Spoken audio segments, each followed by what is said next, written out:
Good morning. Hi, everyone. Thanks so much for joining. So, the topic of our live stream today is AFC, which is antral follicle count. Our last live, we concluded our series on AMH. So, now we will begin AFC. I'll just dive straight into the questions this morning. Dr. Rusty, my first question for you is what is AFC? So antral follicle count is a number of follicles you have on ovaries any given time, which measures less than 1 centimeters. On ovaries and women of fertility age, you can see 4 different types of follicles when you do ultrasound scan. First one is antral follicles. These are all tiny follicles which measures less than 1 centimeter, which is less than 10 millimeters. So the second is growing follicles, which measure 10 millimeter to maybe 17, 18, 19 millimeters before ovulation. So third type of follicle is dominant follicle. You have one large dominant follicle ready for ovulation. That's 18, 19, 20 millimeter follicle. And the fourth type of follicle is ovulated follicle, which is a follicle which ovulated last month. That's called corpus luteum. So you can see 4 different type of follicles, and the biggest number of follicles you see in antral follicle stage, which is all the small follicles, which measures less than 10 millimeters. So on ovaries, you have got thousands of sleeping eggs. At women of fertility age, they have thousands of sleeping eggs. They're dormant, they're not activated. Once their time comes, they wake up and they start journey towards becoming antral follicle. So that journey takes approximately 3 months. So a lot of these follicles do not make it. They disappear before even they become visible. So let us say every hour approximately one egg wakes up. So a day you wake up like 20, 25 tiny eggs. A lot of them don't make it to the visible antral follicle stage. If they're of poor quality, they keep disappearing on the way. So some of these follicles, good ones, arrive and start forming fluid inside the sac. So this is then they become visible. So before they become visible, they have to become at least 2 millimeter so that ultrasound scan can detect. So any follicle which is 2 millimeter to 10 millimeters or 9 millimeters called antral follicles. So these follicles, all of these follicles contain egg inside. So you have an egg, then you have a fluid surrounding the egg, then you have a capsule, which is a membrane. So that's that's a membrane. So this is all single unit. So all antral follicles you see, let us say if you do AFC scan, if you have antral follicle of 20, you have got 20 eggs ready for stimulation. Stimulation can happen by your own FSH hormone from pituitary going up after the menstrual period, or it can happen because of stimulation in ovulation induction or IVF. So antral follicle count is a number of follicles on right and left ovary all together. That's called AFC. Thank you, Dr. Rusty. And why should females check their AFC in their fertility journey? Okay, so we use AFC as one of the markers of egg reserve, like AMH. AMH and AFC work together. So we need to check 2 markers to establish each person's egg reserve. So that's AMH and AFC. They are very similar to each other when you measure the AMH in picomole liters, because actual AMH is produced from antral follicles. So the higher the number of antral follicles on the ovaries, higher the level of AMH, and vice versa.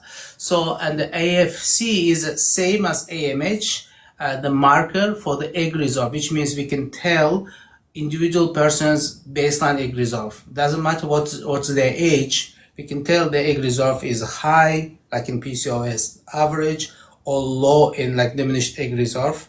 So by looking AFC and AMH, we can tell someone's baseline egg reserve, and also we can predict their future egg reserve. Let us say you have got two patients at the age of 25. So you do AFC. One of the AFC is, let us say, 50. They got 25 follicles on each ovary, which means they have got PCOS. and you can reassure them, say, look, your egg reserve is very high and you don't need to worry, you are not going to run out of egg reserve anytime soon. Next 20 years, like at the age of 45 also you will be ovulating, at the age of maybe 50 you will be ovulating.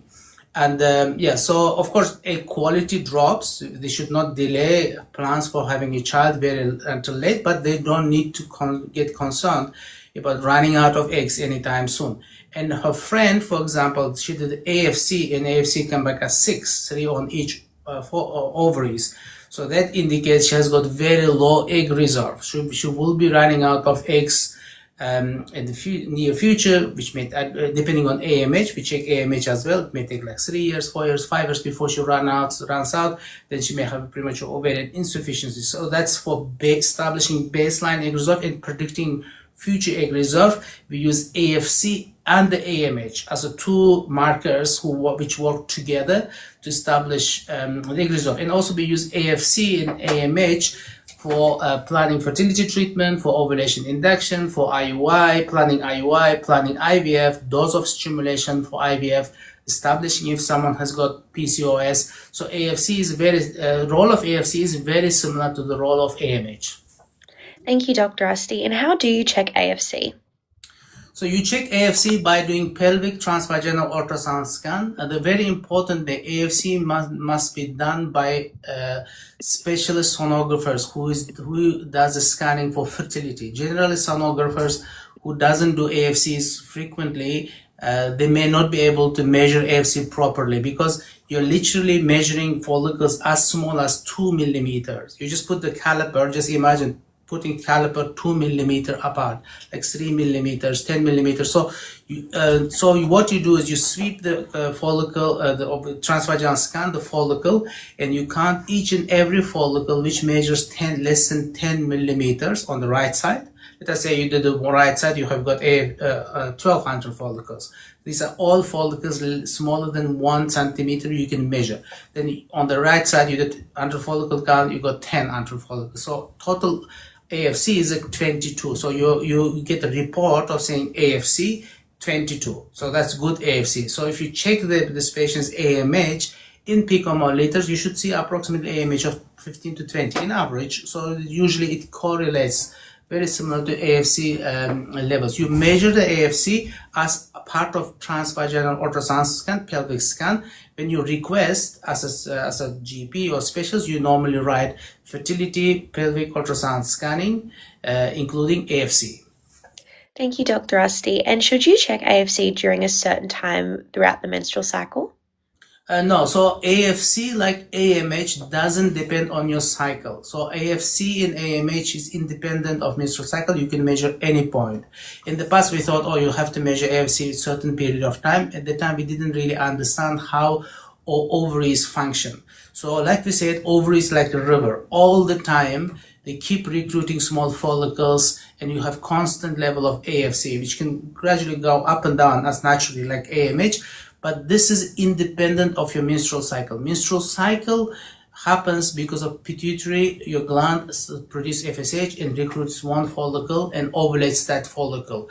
But AFC is independent, so which means any given time, number of follicles stay on your ovaries ready for the ovulation. You keep replenishing antral follicles, so which means you keep losing some older ones and keep creating new ones. All the time you make sure there's number of follicles ready for the stimulation. That's a constant.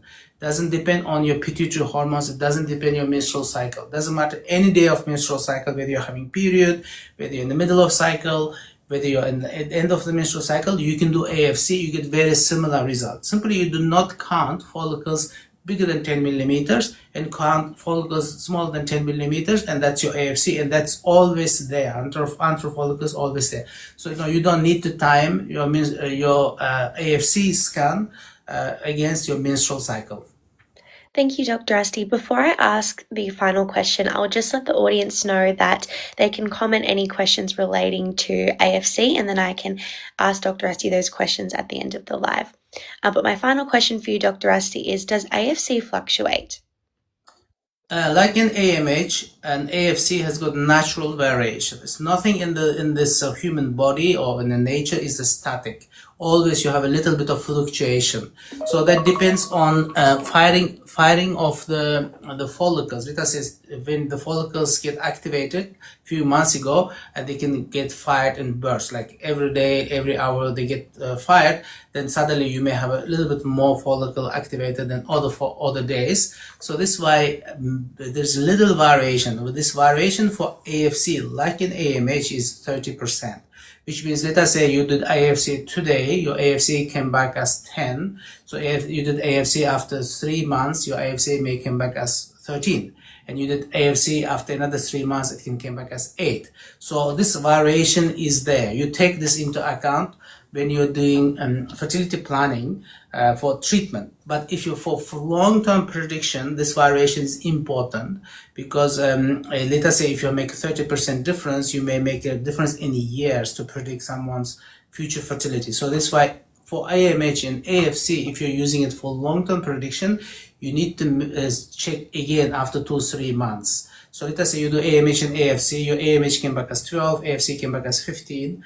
After 3-4 months, you check AMH and AFC again. Your AMH came back as 10, your AFC came back as 17, for example. So you average out and you understand that person's baseline fertility, baseline egg reserve, then they predict their future egg reserve. For short-term measurement, like for IVF, for planning fertility treatment, this variation doesn't matter, because if someone has a low egg reserve, they have low egg reserve, low AMH, low AFC, your plan doesn't change. If someone has a high egg reserve like PCOS, whether your AFC is 25 or 28, your AMH is 22 or 25, doesn't matter, the plan will be the same.